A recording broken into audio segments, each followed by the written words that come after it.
John 11:25.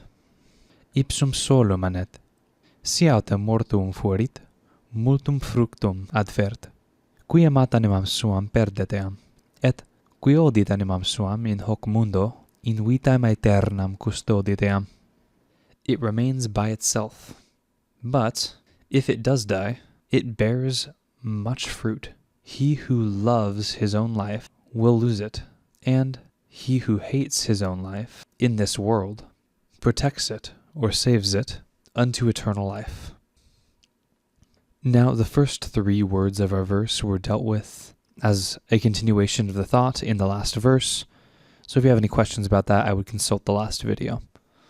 But then we have, but if it does die, mortuum fuerit, we discussed it in the last verse as well. For our purposes, we're interpreting it as a perfect tense subjunctive of the deponent verb mori, though the future perfect does make perfect sense here as well. In fact, perhaps even a little bit more sense, but it's my inclination to think that he used the perfect tense subjunctive to mirror the underlying Greek. And what exactly is it that died or will have died? It is the granum frumenti from the last verse. And if it will have died or died, it bears much fruit. Multum fructum. Note the same construction that we saw in the conditional of the last verse.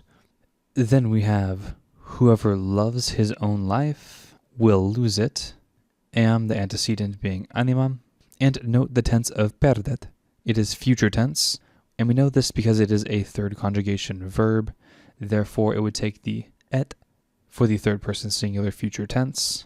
And then we have, qui odit animam suam in hoc mundo, whoever hates his own life in this world, in vitam aeternam custodit eam, saves it or protects it into eternal life, or going into eternal life. Note the accusative of motion toward. I will again note the tense of our verb here, which is present tense, custodit, and odit is perfect tense, but perfect with present sense. Note the different uses of in with different cases. I already noted the accusative here to express motion toward, but we also have in hoc mundo using that locative sense of the ablative.